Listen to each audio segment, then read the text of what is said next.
there was a report that came out, and the average income from those people buying from those other states, like the top one, I think was $160,000. And it went all the way down about 10 other states. So like Washington, New York, Chicago, like the incomes coming in are 150,000 to 160,000. Our local income, the stats that we found was it's about 70,000, 71,000. If I'm a local from Miami, that I'm not getting necessarily the income increase if I've been in a role or a job or something for a long time, where these other jobs are coming in and they're already coming in out of the gate at the higher income or higher pays. So that's where we have the affordability challenge as a city and as a state. But what we're seeing is a lot of people are moving to the north or to the south.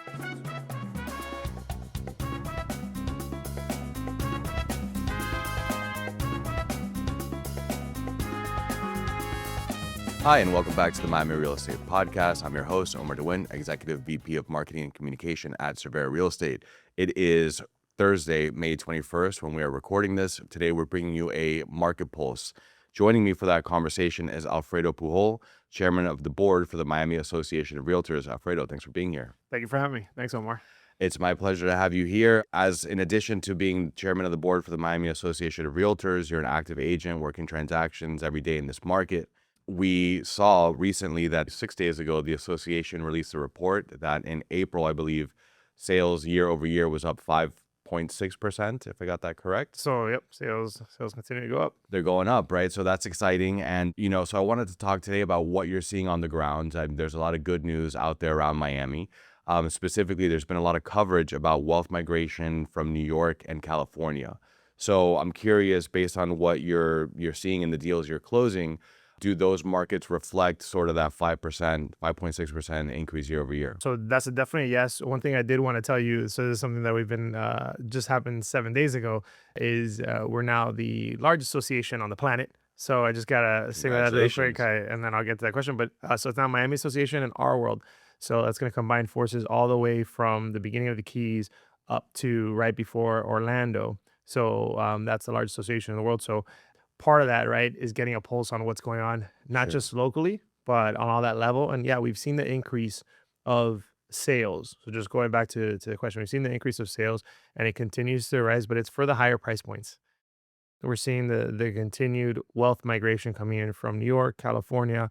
All of those locations are coming into Florida and they're coming in very, very strong. And that hasn't slowed down at all.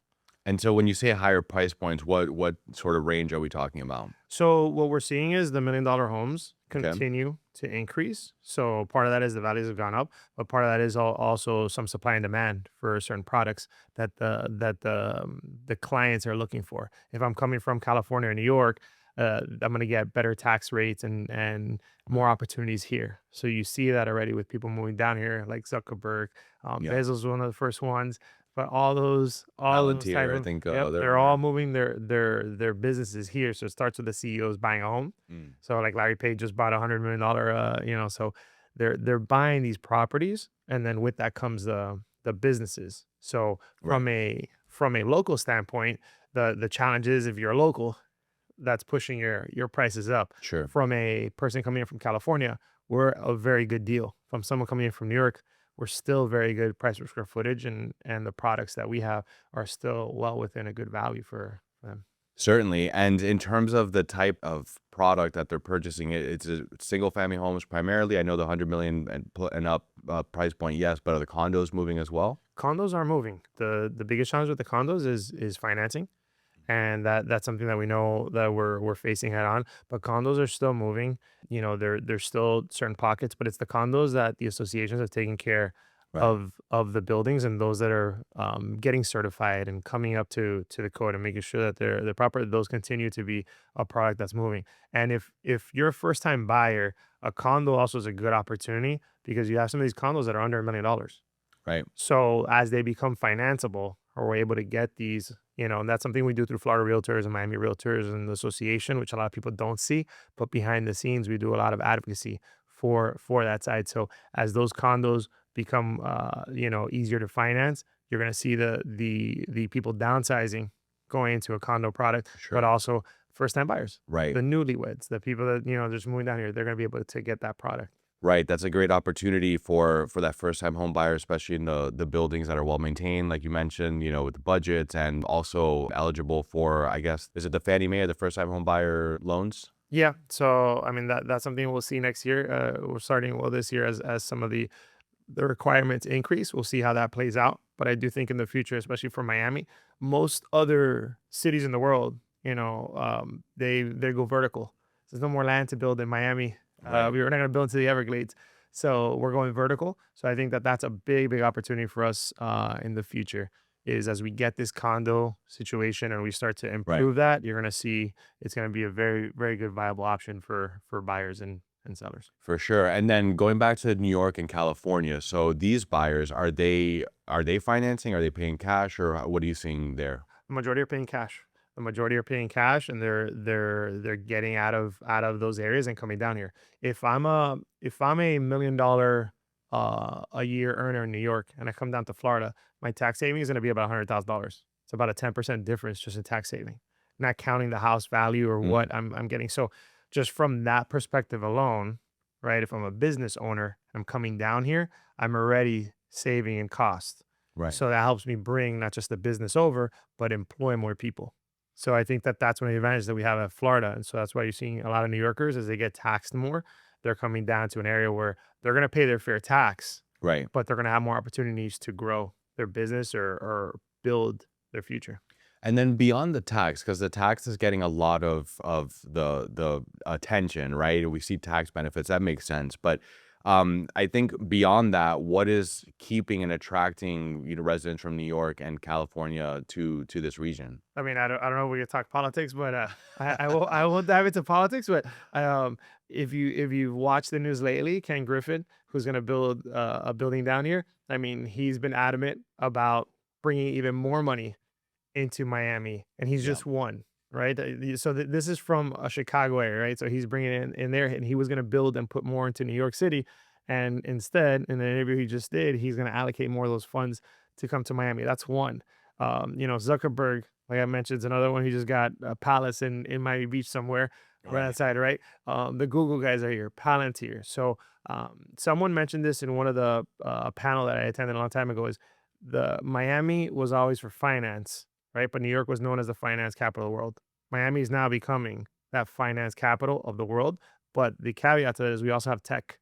So it's kind of a little bit of both. Right. We have already the banking internationally that we've had for years, but now we have the technology coming in. So I think I'm born and raised in Miami, one of the few. So you can tell I'm a little bit bullish or Yeah. excited about our future and to see the city and all the things that are being built. Well, definitely, there's a lot of movement on the Miami tech scene and growth. And I recently came across a statistic, or a data point that I didn't realize SoftBank actually invested a ton of money in Miami tech recently in tech startups. So that was great Yeah. to see. Yeah, I didn't see that, but I know. I mean, even if you look at Nubank out of Brazil, they're a tech bank and they're the sponsor for the soccer stadium. So the Okay, so name on the that's side. the So not proven only do you part. have Yeah. international, but you have technology side. So I think that that's a big opportunity, and that came from I remember Suarez saying, "How can I help?" That I that Hey, and that was here one we of the are, yeah, right? I gotta share. That's one of the coolest things to see those people actually come and see that side. So as someone born and raised in Miami, it's great to see the city and really our state grow. Yeah, it's a perfect storm between the tax, the weather, but I feel like the city has also grown over the last 10 years because, when it comes to arts and entertainment, dining, just the neighborhoods themselves sort of evolving and having unique personalities, and a quality of life.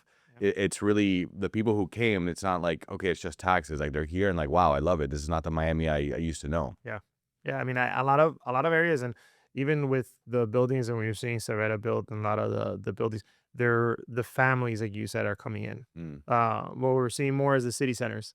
So you see it where these buildings or these cities are being built out around. They're calling them the 15-minute cities. Everywhere does not take 15 minutes to drive, but 15 minutes if you're in the actual spot. Like Right. if I'm Brickell, yes, it takes me 10 or 15 minutes to get around or walk or take something. If I'm in Coconut Grove, the things that they've done there with Coco Walk, with all that area. Yeah. You see the families. That's where my office is based out of. So you see the difference in from when I was 18, 21 to Hmm. now, it's pretty much everybody there is a family, and it's a great opportunity there to build that. And then you have Coral Gables, who's the our Beverly Hills, but the Yep. new Beverly Hills in the world. So I think the I saw they neighborhoods. recently surpassed them in Yep. was it the zip code wealthiest zip codes? Yep, I saw that too. So I think we're becoming when they say the 15-minute cities, it's more of people are staying or going into the areas that they want to be in, and they're looking at that when they're buying down here. They're looking at what neighborhood do I want to raise my family in, what neighborhood do I want to be around, or what type of lifestyle do I want to be a part of. For sure, and we've seen a lot of movement in the Gables as well. We have two jobs over there. You mentioned Surveyor Buildings. Cassia and Coral Gables recently topped off in the last 3 months. Have been just great in terms of demand for them. A new project in the Northeast Gables, 17 Gables, also with great momentum. And I'm sure we'll talk about some of the deals you're working on in a moment as well. But I did want to touch before we move on from the tech, and I'm glad you brought that up. I think it's important to note, and with the growth of the association, you got to kind of look at it as the greater Miami, greater South Florida in terms of tech migration, because I think West Palm Beach is also emerging as a finance and tech sort of epicenter with many of the people you mentioned investing there as well. I heard that Wells Fargo is opening up their official headquarters there, relocating to West Palm Beach, being the first of the four major banks to do so, and Vanderbilt University doing an extension there, and a lot of good things happening in the Tri-County area. Yeah, I think that what you mentioned is super important. Is sometimes we look at when we go or do any trips. So we do a lot of global as an association. I had a lot of opportunities to be in France and speak with a lot of different people from other countries. And one of the things everybody says is Miami. And we ask them, "Oh, what part of Miami?" "Oh, I'm in Fort Lauderdale." "What part Right. of Miami?" "Oh, I'm in West Palm Beach." Right. So Miami, the name, right, Yeah. is synonymous with, like you said, the whole coast and the whole side. But absolutely, as the bright line comes in, you're seeing more people, businesses be in Palm Beach, and they're either working down here or vice versa. They're Mm. working Palm Beach and they're living down here. So I think as we connect more our north and south, we're gonna continue to see that growth. For sure. And so, continuing with our through line here, which is the New York and California demand, we're weaving, but we're always coming back. Okay. Which neighborhoods are absorbing most of this demand, and is there enough inventory to meet it? So great question. There is inventory, but everybody wants specific inventory. So it's kind of a double edged sword on that. The New Yorkers, and depending on who they are, they're coming down here and they like the Brickell area, or they like Mm. the areas where it's more reminds them of New York City. Sure. So that's why you see the condos or the units and the buildings here, even a million plus, they continue to rise in prices. Are coming down here. The California buyers, they're most of them are more of a house or a house product, right? Right. So that's what they're coming in and they're purchasing. But neighborhood wise, we're seeing a lot of concentration in Coral Gables. Hmm. For the high net worth side, what we're seeing is then other pockets at Coconut Grove, Right. South Miami, having a lot of opportunities there. I mean, even areas like Shenandoah. Yeah. One of our agents sold a property just outside of Shenandoah for about $3.2 million. Wow. There was a tear down that sold for $725,000, and it was a couple from Chicago, I think. And one of our agents in the office, so I manage the office, and one of the agents had they bought it as a tear down for about 750,000, Hmm. but they were just gonna remodel it and live in it. They were like they just wanted the area and they're used to that site. So it's interesting to see that where you have people buy it and they won't tear it down, they'll fix it, they like the charm, and other ones that are they'll buy it for 700 million dollars and then they'll demo it and build a $3 million product. So all those neighborhoods are seeing a lot of activity, and especially from the north and the west Right. coast. I think that Shenandoah is I've always felt one of these like great opportunities, just like filling in, bridging that gap between the Gables and Brickell, Yeah. with a lot of beautiful sort of I've seen developers doing like these duplex townhouses and just or like you said, like Yeah. tearing down and building new or rehabbing. So how has the inflow affected buyers who are already here? You talked a little bit about prices going up earlier for locals. For us Miamians, but there's a real affordability story that doesn't always get told alongside these migration headlines, correct? Yeah. I mean, when we talk about affordability, that's a big challenge that we have. So there was a report that came out, and the average income from those people buying from those other states. Like the top one, I think was $160,000. And it went all the way down about 10 other states. So like Washington, New York, Chicago, like the incomes coming in are 150,000 to 160,000. Our local income, the stats that we found was it's about 70,000, 71,000. So that's where you start to see the affordability challenges is if I'm a local from Miami, that I'm not getting necessarily the income increase if I've been in a role or a job or something for a long time where these other jobs are coming in and they're already coming in out of the gate at the higher income or higher Right. pace. So that's where we have the affordability challenge as a city and as a state. But what we're seeing is a lot of people are moving to the north or to the south. So you're seeing opportunities in areas like Homestead Mm-hmm. or they have talks about new sports arenas and all kinds of stuff down there. So you see that in space, the Space Sure. Force and all that fun is going down there. So there's opportunities there. We're also seeing Port St. Lucie was ranked Interesting. in the top 10 in cities that had migration. So they had the Oh, population growth in Port St. Lucie grew. So a lot of that, what you're seeing is the affordability is if I've been in Miami for a long time, my house is now worth a certain value. I'm gonna move and get what I had before or a newer product in an area, and go up north and still be an hour and a half away. So that is a challenge that we're having that's a challenge we're having as a city. mm-hmm. As a state, there's plenty of opportunities all over the place, but as a city, the affordability is a challenge because we're not keeping up with the Right. incomes that necessarily other areas are coming with. And we were having a conversation recently on the podcast, and I guess we can link to it, but I think the mass transit sort of plays into this in a way because you could essentially be out west towards Kendall or closer to Miami Gardens or whatnot and still have the ability to get into sort of the urban core, but the infrastructure isn't really there to support that type of experience. The result is you got to leave Miami, which is a bummer. Yeah, yeah. I mean that we don't have that yet. That's one of the biggest challenges, and I mean my hopes is as all these businesses come in, we start to improve that side. But yeah, if you go anywhere, I mean I've done some travel to Chicago and New York, and you can go from outside. And I went to college in New York. You can be outskirts of New York, take a train to the city. Right. You can't do that here in Miami. Not yet. You can do it from Brickell to Palm Beach, Mm-hmm. but we're a city that requires driving, and Right. traffic is so it's getting not better by the moment. So I think transit's a big area where if we can get that right, there's still time. If we get Sure. that right and build that out, that would definitely improve because you'll have areas like you said, Kendall or different Mhm. parts where people can drive into the city. It's a lot easier than being Right. an hour, 2 hours in traffic. And I was interested to learn on that podcast, like there's actually plans in place, smart plans for, a fully connected city. It's Well, just a they got matter, everything. matter of getting the commissioners to approve, but Yep. that's a different story. So, Alfredo, tell me about for realtors listening that want to position themselves to serve this clientele, these New Yorkers, these Californians moving in from Illinois. What does it actually take? Is it having listings or is it more to it? Listings always help, but one of the things we found actually is the listing time frame to sell has not increased, contrary to what people think. So like people think that it's taking longer to sell properties. It's not. In the right markets, they're selling quick. So listings will always be key. But if I'm looking to bring in clients from Chicago, New York, or the West Coast, and I'm a realtor watching this side, what I definitely do the first thing is connect or collaborate with another real estate professional across in those areas because they're going to be your first line of defense. One Mhm. thing is sometimes the real estate profession, I've mentioned this in a few different podcasts or sites, is we're looked down differently. Like we're not professionals, and I think we need to change that a little bit as an Mm. industry, and we are. And so if I'm a realtor here, I would definitely pick up the phone and start talking to realtors on the West Coast and having conversations with them because as their clients go to sell, they're going to need a real estate professional here. And I'll also get with the companies and look at who's moving down here. We Mm. publish a report that shows who's moving and what areas are moving down into South Florida.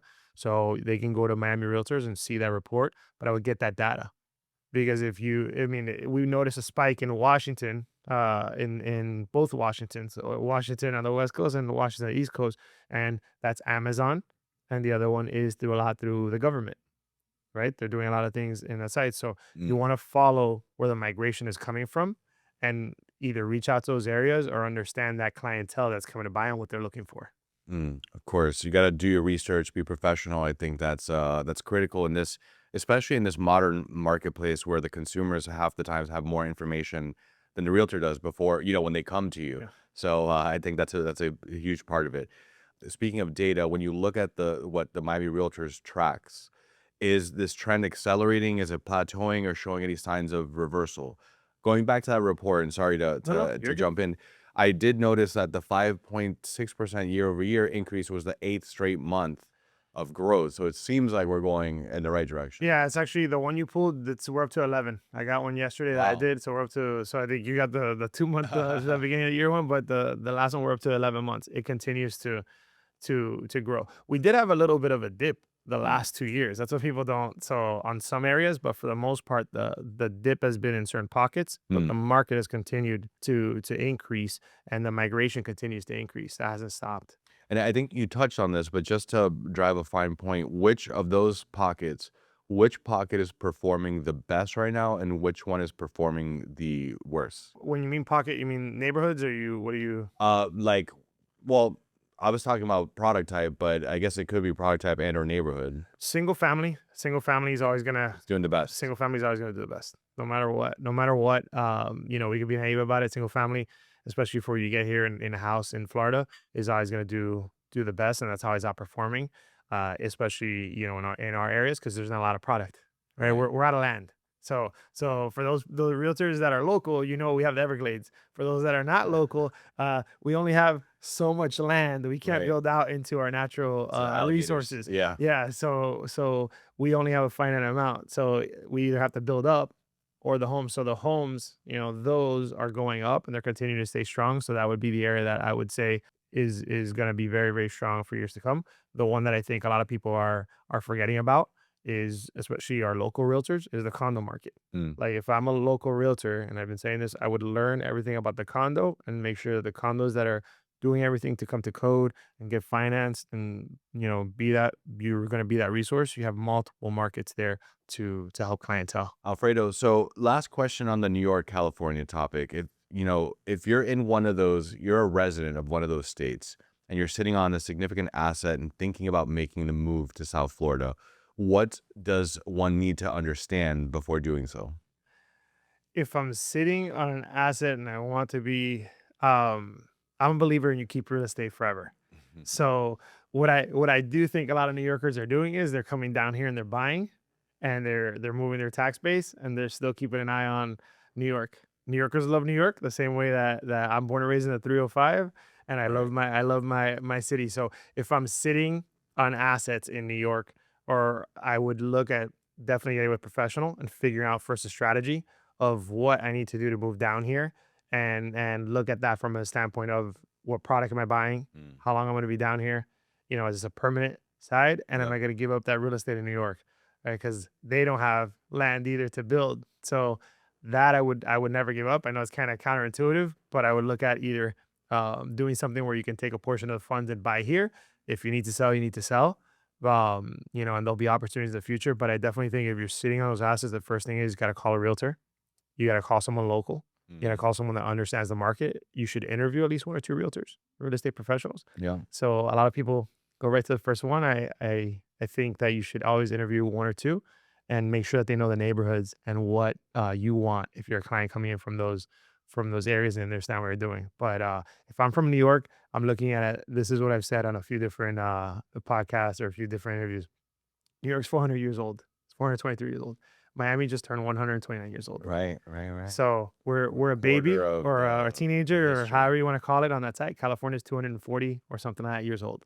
So if I'm buying from any of those areas, I have 300 years worth of value that I can increase into an area of that side. So if I'm looking at it from an investment standpoint right now, as a business, as taxes, as everything, I don't think there's any better state or city to be in, and just from a uptick of growth. So if I'm from New York, if I'm from those areas, I'm sorry. It's a great area. You guys have a lot of history, but we're just on the beginning phases of what we're doing. Yeah, when you look at the price per square foot, and that was well said, by the way, the price per square foot comparison, we have this Why Miami presentation that we're always using. Aside from the tax benefits, you're getting Miami's at that global city sort of Mhm. stature, but the price per square foot is still significantly less than a New York, a San Francisco, an LA, etc. Yeah, yeah. I mean, you what you're paying for in New York. to square footage wise, you get twice the property here. Even on rents, we prove that that rent control does not work, because the rents leveled off. Mm. So our rents were going up, and then they leveled off to a price of the market they can control. So like, there's still so much more opportunity here, especially when you look at price per square footage in terms of a global city. Miami is a global city now. I think Alicia said it in a quote for our first ever. She was a part of the first ever new development report. Right. She was, Right. so I was sitting next to Teresa, the CEO, and her and Alicia knew each other. So we were talking about that, and Alicia said a quote on there, and I'll paraphrase. So it was something of, when the international markets or certain Latin American countries vote a certain way, the money comes into Miami. Right. So we talked a lot about New York and California, and I think that money's going to continue to come in, but we haven't even, our Latin America or our European market, because the dollar's been strong, Yep. that still hasn't showed up. So Yep. if I'm buying and I'm coming in from those areas, I got a lot of room to run, and we're pretty safe in terms of fluctuations in prices, because we have multiple markets that we work with now. Before, Mm. it was just Latin America and Europeans.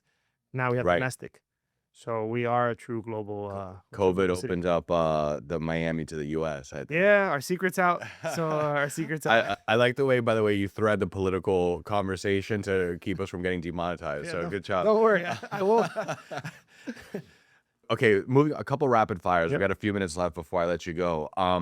There's been a conversation about property taxes maybe going away. I haven't super followed it, but is that for real, or what's happening, and So what's your take on I it? have to watch it every other day. Some people want taxes completely gone, other people don't. I don't think you ever. This is my personal opinion. I don't think you ever really get rid of all the taxes. Once you take away, you can't be like, hey, you got to pay now.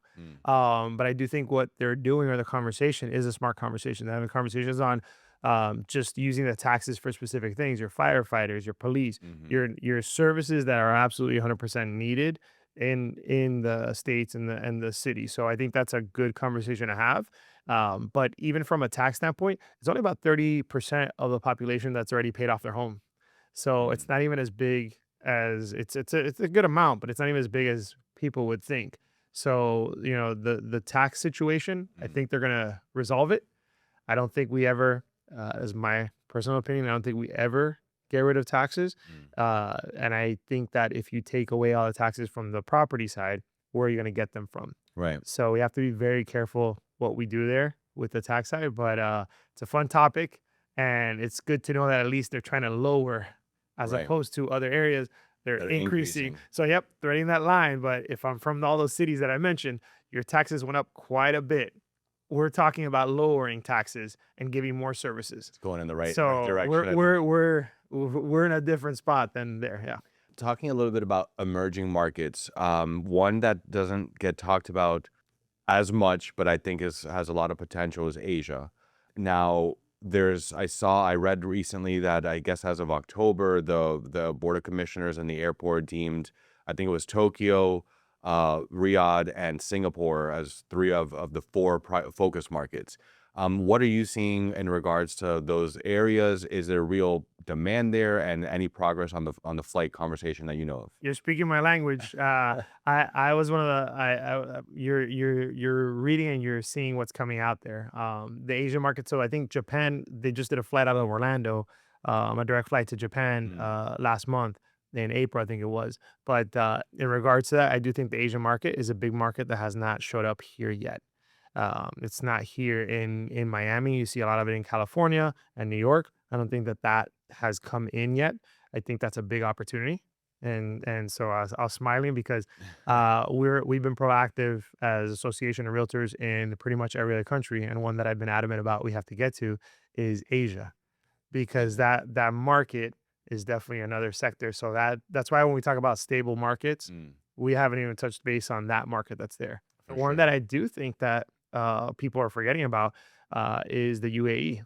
I Mm. think a lot of people are forgetting that that market here is probably, the Asian market's going to come in, but that market too is going to be one that I think is going to start moving in here, sooner than later. Sure. And I think that's going to be a big opportunity, because a lot of those people there are technology and the businesses. So I think that we have a big opportunity through that market. I think that market gets here before Asia, but Asia comes in, right?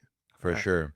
We talked about a lot of good stuff. Is there anything that concerns you or that you're cautious of as we look forward? One thing I'm cautious of, I'm cautious of rates, right? I'm Mm. cautious of I pulled a report yesterday.